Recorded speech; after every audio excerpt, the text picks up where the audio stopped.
हरिओम। ओम आनंद ma'am, Om Shanti ma'am, ओम ज्ञान ma'am, आप सभी दर्शकों का हमारे चैनल पर स्वागत है। आज हम लोग बीएड सेकंड सेमेस्टर के अंतर्गत चिंतन कौशल और उसका शैक्षिक निहितार्थ के विषय में अध्ययन करेंगे। और बीएड सेकंड सेमेस्टर से संबंधित विषयवार यदि आप देखना चाहते हैं वीडियो तो प्लेलिस्ट में जाइए। प्लेलिस्ट में जाने पर आपको विषयवार नोट्स और लेक्चर और वीडियो मिलेंगे। चलिए बिना देरी के हम लोग आगे पढ़ते हैं। चिंतन कौशल क्या है? चिंतन कौशल क्या है यदि हम इसकी बात करें तो संक्षेप में इसका अर्थ होता है आवश्यकता की यथाशीघ्र पूर्ति या समस्या का यथाशीघ्र समाधान करने वाले जो विचार हैं उन सही विचारों तक पहुंचना ही चिंतन कौशल है। यानी हमारी आवश्यकता किस प्रकार पूर्ति होगी, हमारी आवश्यकता की पूर्ति किस प्रकार होगी, उसमें जो सर्वोत्तम विचार होगा उस सर्वोत्तम विचार तक जल्दी से जल्दी पहुंचना ही चिंतन कौशल है। या यूँ कहें समस्या के समाधान के लिए जो विभिन्न प्रकार के विचार उठते हैं उन विचारों में जो उत्तम विचार है या उत्तम जो दृष्टिकोण है वहाँ तक यथाशीघ्र पहुँचना ही चिंतन कौशल है।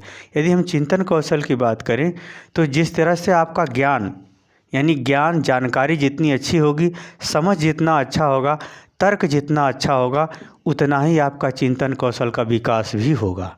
यानी समस्या का समाधान उतना जल्दी आप ढूंढ सकेंगे।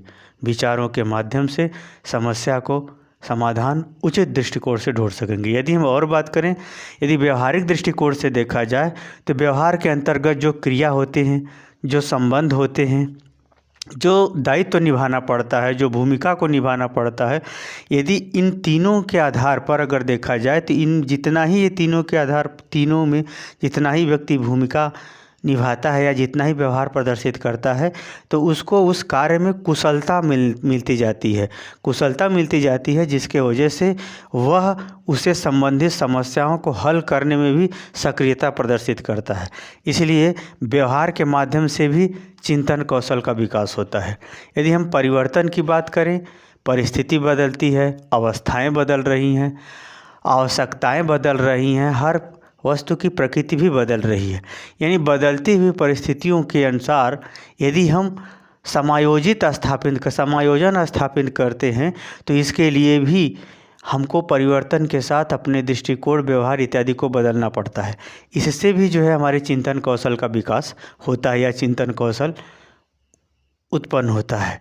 आगे चलते हैं संवेगात्मक स्थिति को यदि हम देखें तो संवेगों में काम, क्रोध, मद, लोभ, घमंड, ईर्ष्या, राग, द्वेष इत्यादि सभी आते हैं।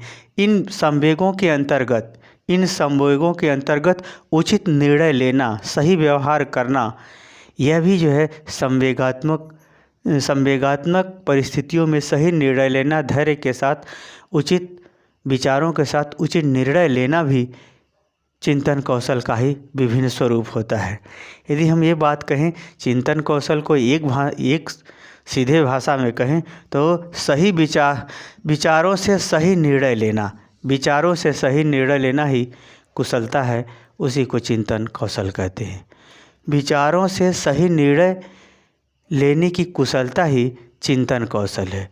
अब हम चलते हैं चिंतन कौशल का शैक्षिक निहितार्थ क्या है, यानी चिंतन कौशल क्यों शिक्षा के अंतर्गत उपयोगी है, विद्यार्थियों के लिए किस प्रकार उपयोगी है। यदि हम इसकी बात करें तो देखिए जाए, जितना ही विद्यार्थियों को जितनी ही जानकारी होती जाती है और जितना ही वो अधिक स्वाध्याय करते जाते हैं उतना ही उनके अंदर चिंतन का, सोच का, समझ का, एक दूसरे विषय वस्तु के संबंध का इत्यादि गतिविधियां उसके अंदर क्षमता बढ़ जाती है, अर्थात चिंतन कौशल की क्षमता में उनकी वृद्धि होने लगती है।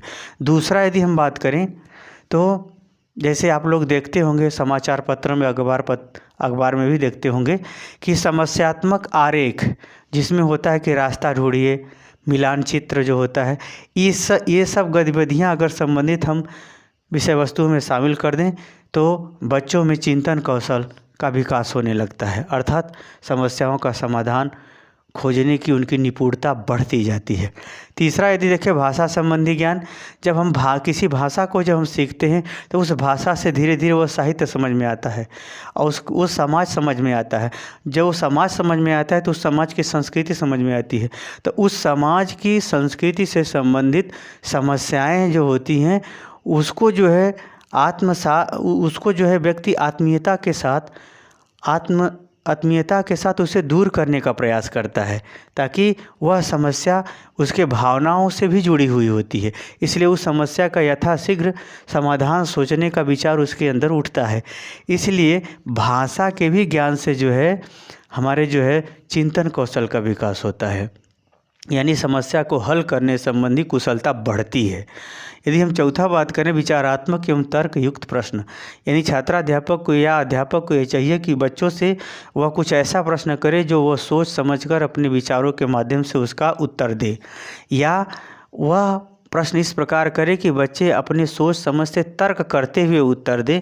ऐसे अगर प्रश्नों को शामिल करता है या ऐसे विषय वस्तु को अगर पाठ्य वस्तु में शामिल की जाती है तो इससे भी चिंतन कौशल का विकास होता है। पांचवा यदि हम देखें तो निबंधात्मक प्रश्न यानी खुले विचार वाले प्रश्न भी अगर छात्राध्यापक परीक्षा के माध्यम से या विषय वस्तु को पढ़ाते समय भी अगर ये खुले विचार वाले प्रश्न रखता है छात्राध्यापक या अध्यापक, तो बच्चों में जो है चिंतन कौशल का विकास होता है, अर्थात समस्याओं को हल करना में कुशलता बढ़ती है। अगर हम प्रतिस्पर्धात्मक गतिविधियों को देखें जिसमें वाद विवाद प्रश्न आते हैं, जिसमें संभाषण आता है, जीके टाइप का भी वाद विवाद होता है, तो यानी जो प्रतिस्पर्धात्मक गतिविधियां होती हैं जिसमें वाद विवाद प्रतिस्पर्धात्मक गतिविधियां वाद विवाद के अंतर्गत जब होती हैं तो उसके वजह से जो है बच्चों में जो है मानसिक प्रक्रिया तेज हो जाती है। जब मानसिक प्रक्रिया तेज होती है तो एक दूसरे के उत्तर में या एक दूसरे से आगे निकलने के होड़ में जो है वो मानसिक रूप से अपने को जो है सक्रिय महसूस करते हुए प्रति उत्तर करते हुए वे अपनी योग्यताओं का विकास करते हैं। इस प्रकार से प्रतिस्पर्धात्मक गतिविधियों से भी समस्या का समाधान निकलता है, जिसके वजह से ये कौशलात्मक चिंतन की प्रवृत्ति बढ़ जाती है, चिंतन संबंधी कुशलता में वृद्धि हो जाती है। आगे चलते हैं जटिल समस्या का संभावित हल। शिक्षक को चाहिए कि अपने विद्यार्थियों से कुछ ऐसे भी विषय वस्तु को पूछे या ऐसे भी प्रश्नों को पूछे जो समाज में बहुत बड़ी चुनौतीपूर्ण स्थिति हो, जैसे भ्रष्टाचार, जैसे नौकरशाही, लाल फीताशाही का मनमाना व्यवहार, या ऐसे कह लें कि जो है बेरोजगारी की समस्या। ये सब इत्यादि जटिल जो समस्याएं हैं उनका संभावित हल क्या है, इसके आधार पर भी जो है अगर छात्राध्यापक अगर प्रश्न करता है उनसे कुछ उत्तर मांगता है तो उनके चिंतन संबंधी कुशलता में वृद्धि होती है, यानी समस्या के हल करने संबंधी गतिविधियों में क्षमता में वृद्धि होती है। यदि आगे चलते हैं आठवां देखते हैं अन्वेषणात्मक गतिविधियाँ, यानी खोज संबंधी प्रवृत्तियों से को बढ़ावा देने संबंधी गतिविधियों को अगर कक्ष में या विषय वस्तु में शामिल किया जाए तो छात्रों में जो है कौशलात्मक चिंतन प्रवृत्ति बढ़ती है। जैसे हम लोग व्यवहार में बूझनी जो बुझाया जाता है कि बूझनी बुझाया जाता है, जिसमें जो है बच्चा जो है सोचते सोचते फिर उसका उत्तर देता है।